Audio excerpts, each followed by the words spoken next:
Well, welcome to the webinar, everyone. Another Wednesday, another lunch and learn, and today's topic, Disney Channel or dietitians. Where are kids getting their nutritional information? Last week when we teed this up and I was talking about what we were going to talk about today, I kind of warned everyone that this topic was going to be a little heavy. And as we prepared for today and as we went through everything in preparation, that's exactly what it ended up being. It became a very heavy topic. So I want to jump right in because we have a lot to cover. And I want to make sure that we have enough time to do so. So the question is, when it comes to nutritional information, where are our kids actually getting their information? Where are they learning it? Are they getting it from the Disney Channel? Are they getting it from the dietitians? And the reality is they're not really getting it from either, but we're gonna jump right into that in just a second. But first, I want to put a warning label up. The last time I did a kids nutrition program, I got a lot of messages from parents, from moms, from dads, from people that were concerned that the topic was a bit heavy. But the reality is the only way to address topics like this is to address them head on. We have a problem in this country, and unless we are very frank, unless we are very honest with ourselves, unless we actually take responsibility for what it is and why it is, then there's not any change ever going to take place. So I want to make sure that we as consumers, we as leaders in the health and wellness space, but most importantly, we as parents, as guardians, as people who care about the health and wellness of our children, that we actually understand what's happening in this country. The reality is this: we have a lot of very young people that are stepping on the scale and seeing numbers that they don't like. What's unfortunate is those people are a very young age, and it starts a lifelong struggle that just isn't a fun place to be. In fact, right now the numbers are pretty alarming. The numbers are that 1/3 of our kids are overweight, 1/6 of our kids are obese. The overweight is a BMI over 25, and the obese is a BMI over 30. These are children under the age of 18, but that's the number in the United States right now. From 1985 to 2017, this is, the evolution, if you will, of our teenage children. So this is ages 12 to 19. The obesity rate has risen 3x. That's right. And in that 30-year span, the obesity rate in this country has risen by 3 times the previous amount. That's unheard of in modern history. That's just crazy. As you can see the body composition. I mean, this is not a direction we want to head. And the unfortunate part is, as fast as it took, the 30 years it took to go 3x, the projections are it's going to take us half as long to go 3x again. That's the pace at which we're currently operating. So let's look at the actual numbers. Overweight kids are 80% more likely to be overweight adults. I want to let that number set in. That's right. If our children, the kids right now that are overweight, those children remain overweight as children, guess what? 80% of them will remain overweight as adults. They're going to struggle with this the whole life. The habits that they're forming right now, the eating issues that they have currently are going to continue through adulthood. So, what's the average American kid spending outside daily? Anyone have a guess? You ever thought about this? Well, the CDC wanted to know the answer, and it was pretty disturbing. It was a whopping 4 minutes. The average American kid spends 4 minutes outside daily. That's 4 minutes of activity daily. That's abysmal. And that's children. Imagine adults. I mean, the adults spend less time than that, but the average is spending 4 minutes a day outside. Now, obviously, some of you are going to say, okay, it's got to be the video games. Video games are the culprit. Video games are the reason why kids aren't going outside anymore. Video games are the reason why, our kids' minds are, where they are, and they can't focus, and they're not going outside, and they basically don't go out and play sports anymore. But I want you to think about something. the next time that you want to blame a video game for the kid's current situation, think that maybe the reason why they grabbed the joystick was because the remote control was taken. See, so many people want to look for the excuse. So many people want to look for the problem. So many people want to blame something for the issue. But the reality is we parents, we adults, we are part of the problem here. You know, I mean, when we're grabbing the television remote and we're telling our kids to get off the joystick and go outside, it's kind of hard when they're watching us for the example. So just keep that in mind. So empty calories from added sugars and solid fats, 40% of kids' diets. 40% of their diets is coming from empty sugars and solid fats. 50% of those calories are coming from these 6 items. Sodas, you have obviously your fruit drinks, pizza, dairy desserts, or mainly ice cream. You have your grain desserts, or cookies, cupcakes, things of that nature, and then of course milk products. But 50% of those calories are coming from these 6 items. But 40% of their diet, a total of 40% of their diet, are coming from empty calorie sugars and solid fats. That's just insane. How does that happen? Well, it starts right here. You know, we start advertising to kids in this country at a very young age. You know, we set them in front of the television set and we start them early and say, okay, we're going to get you hooked. And then they go down the grocery store aisle, and now, you know, when you go into a grocery store, they have their own shopping carts. We really have kids now that have their own shopping carts running through the grocery store. So we're teaching them at a very young age, hey, this is yours. This belongs to you. But unfortunately, they're seeing all the things they see on TV. Now, this picture actually, you know, depicts, you know, making some healthy choices here, but the reality is they're still making other choices. And part of the reason why is this right here. You know, they're literally sitting there in front of a television set, watching their favorite cartoons, watching their favorite shows, watching whatever with their stuffed animal. But did you know that 50%, I want to let this set in for a second, 50% of the ads on television in children's programming are taken by the processed food industry. That's right. So 50% of the ads that our children are watching on a daily basis when they're watching their favorite TV shows are taken up by all of the salty, sugary, beverage, food product companies that are selling this stuff to our kids. You want to know why they're addicted to this stuff? You want to know why they're hooked? You want to know why when they go down the grocery aisle, they're grabbing these things? That's part of the reason. But the reality is this, of the 400,000 ads that our kids see, 80% of them promote high sugar and salt processed foods. So of the 400,000 ads that are out there that are aimed specifically to children, so of all the ads, of all the places they could see it on television at any time, any part of the day, 80% promote high sugar and salt processed foods.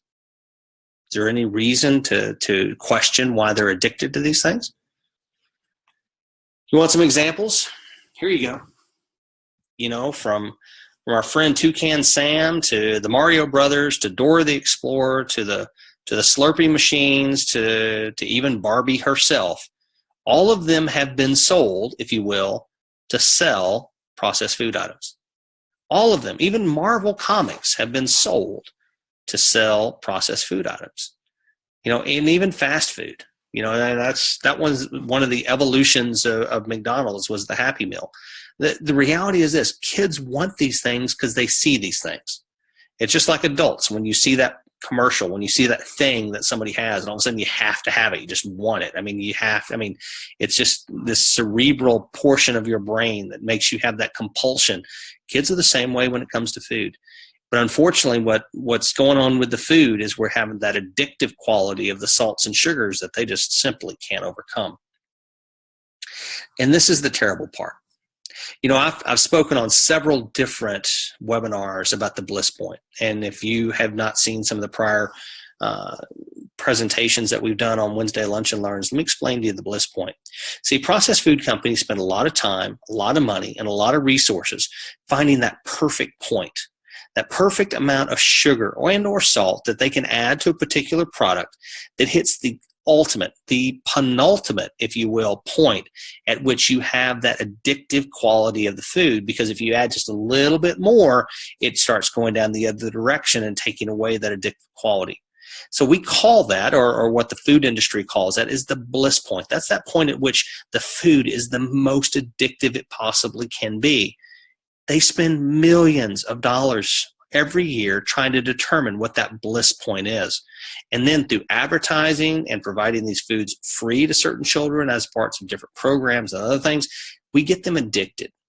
And all of a sudden that addiction is just as strong as any drug on the planet, including, the fact that we have all these drug rehab centers, but we don't have a food rehab center.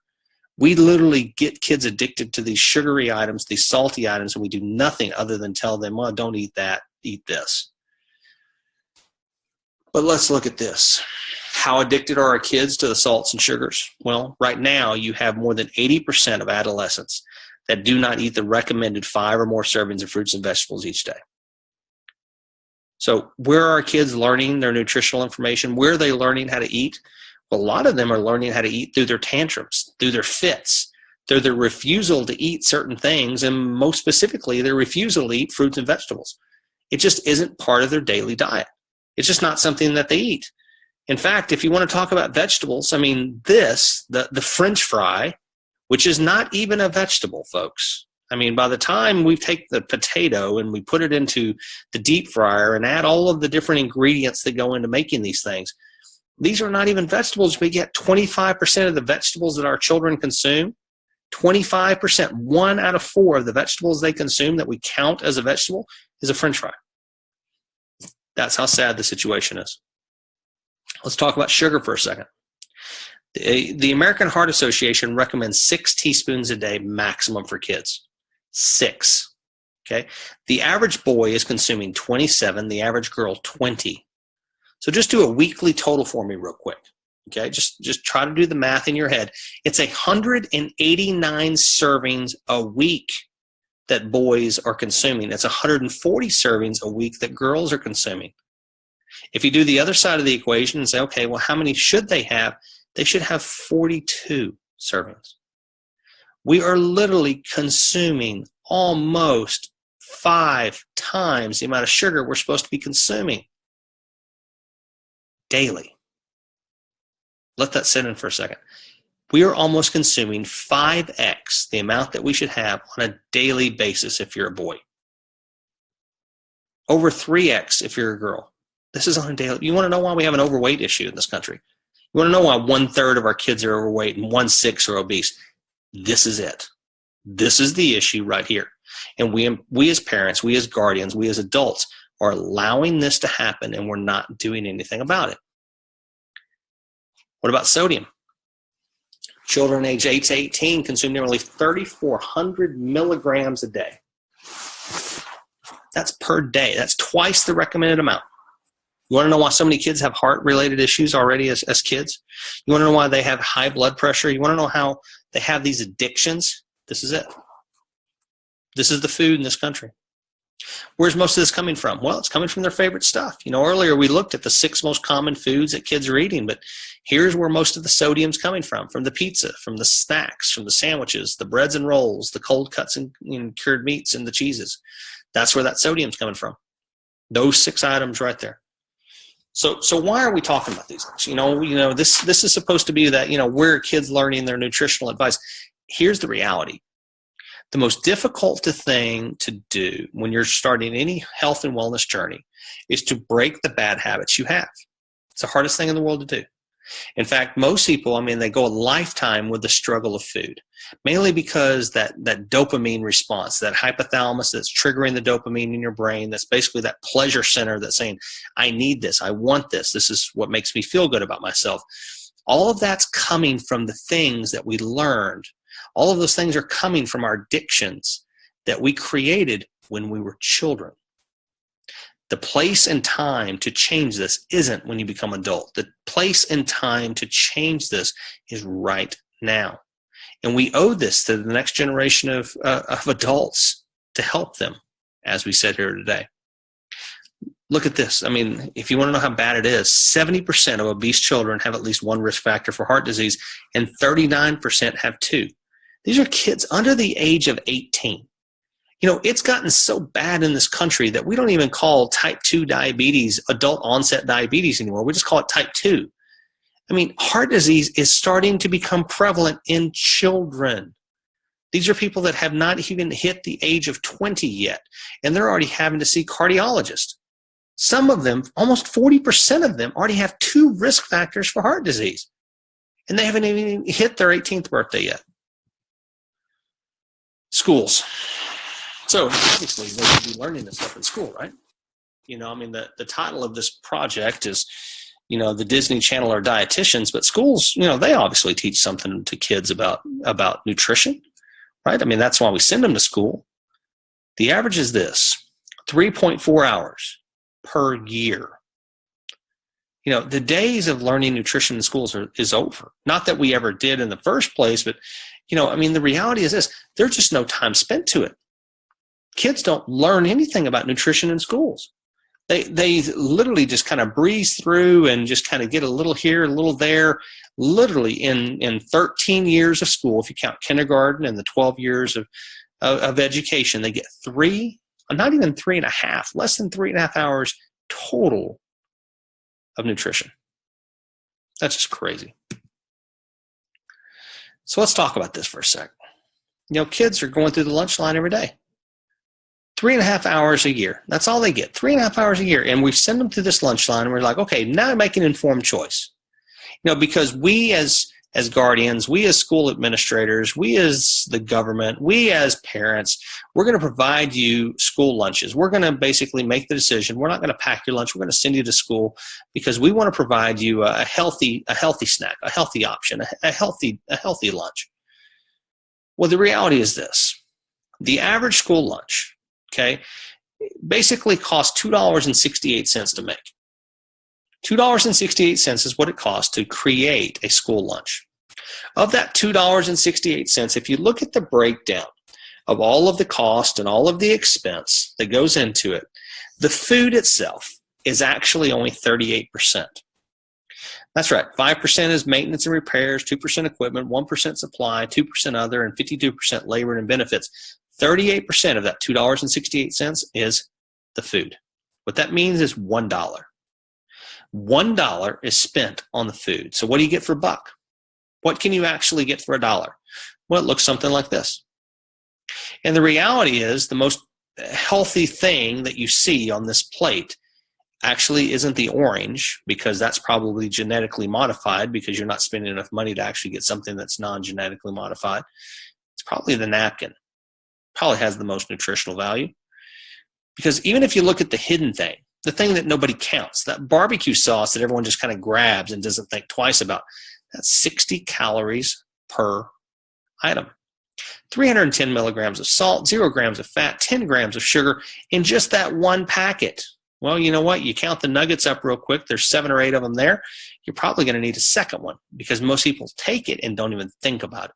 And then maybe even get a third one so they can take those wonderful potatoes and put those in it as well. Here's the actual breakdown of the school lunch. 982 calories, which is roughly 49% of a kid's nutritional value for the entire day. 1,704 milligrams of salt, which is 74% of their daily intake. 50.88 grams of fat, which is 82%. And 44 grams of sugar in this one lunch, which is 184% of their recommended daily allowance in this one school lunch.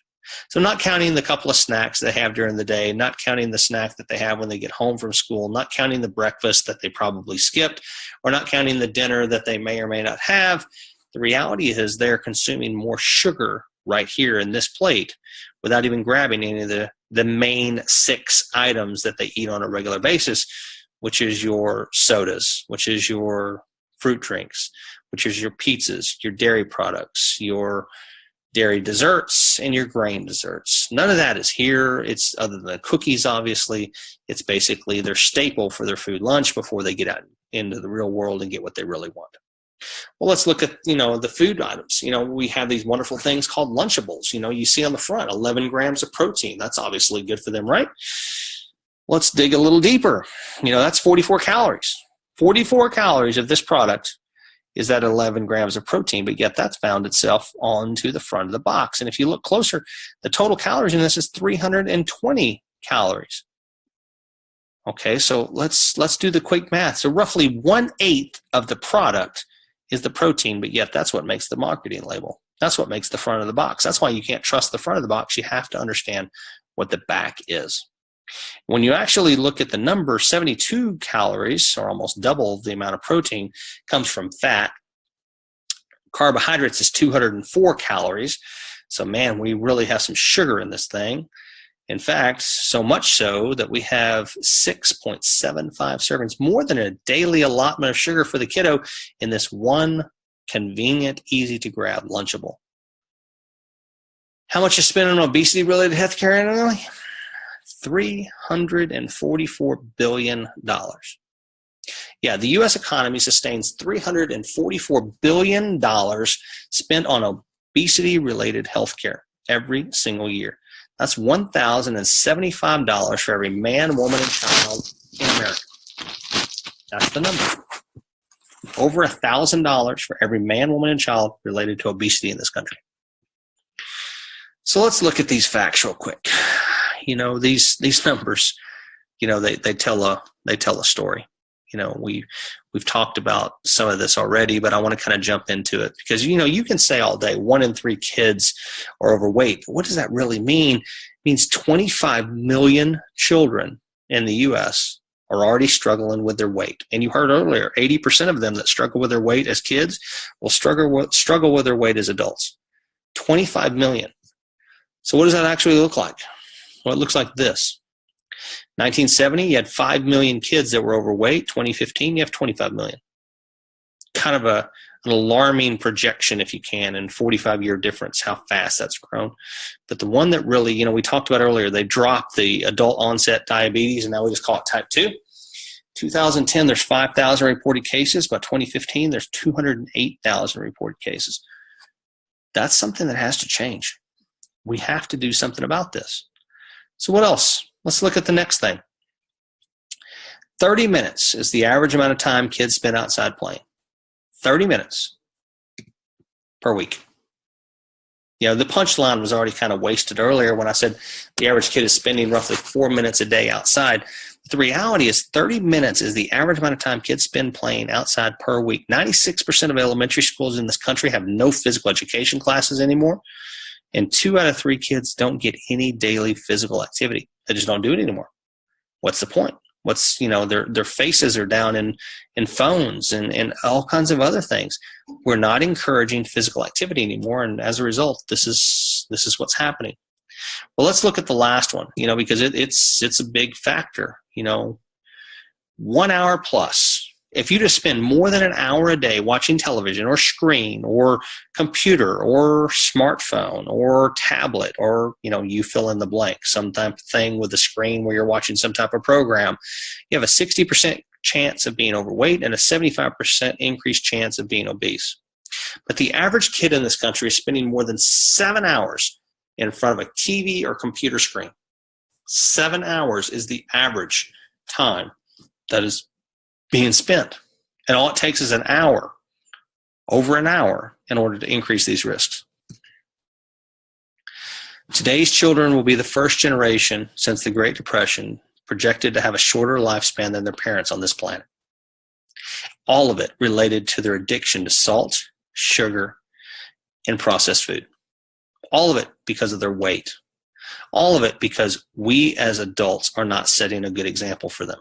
We have to make a change. We have to teach these things. Now, this stat that I'm about to show you is probably the most disturbing of all of them.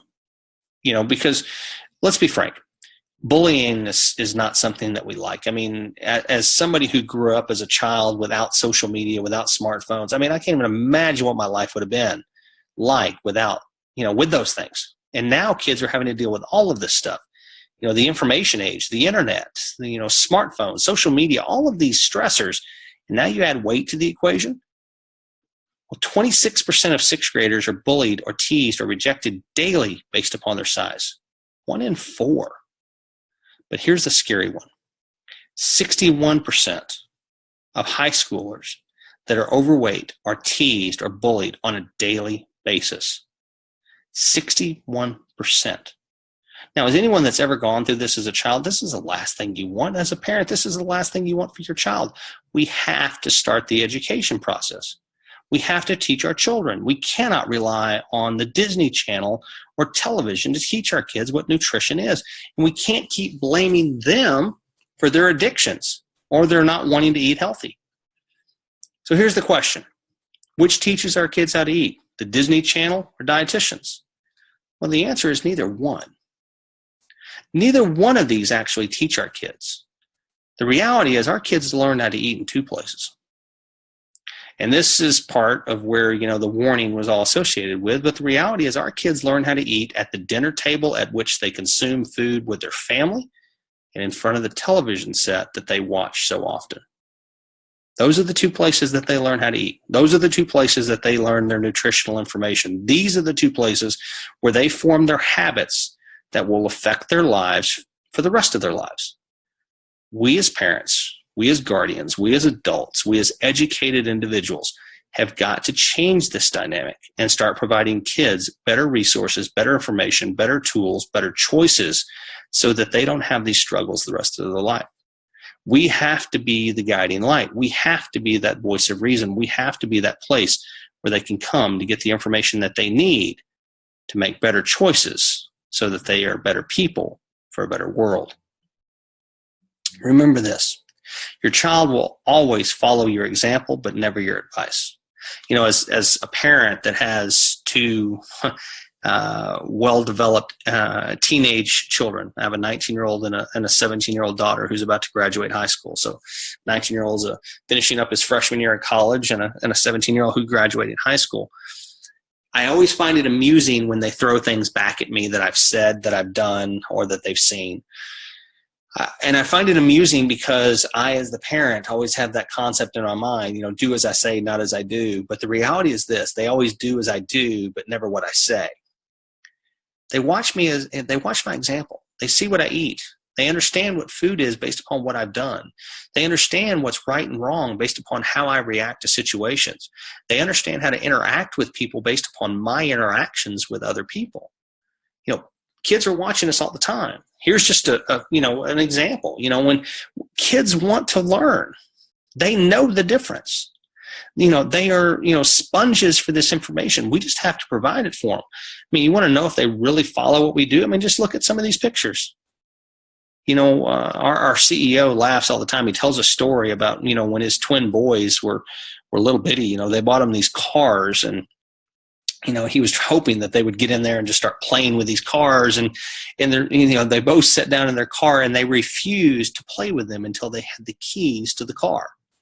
Well, they're 3 years old. No one had ever taught them that, you have to have keys for a car. How did they learn that? They watched the parents grab the keys every day.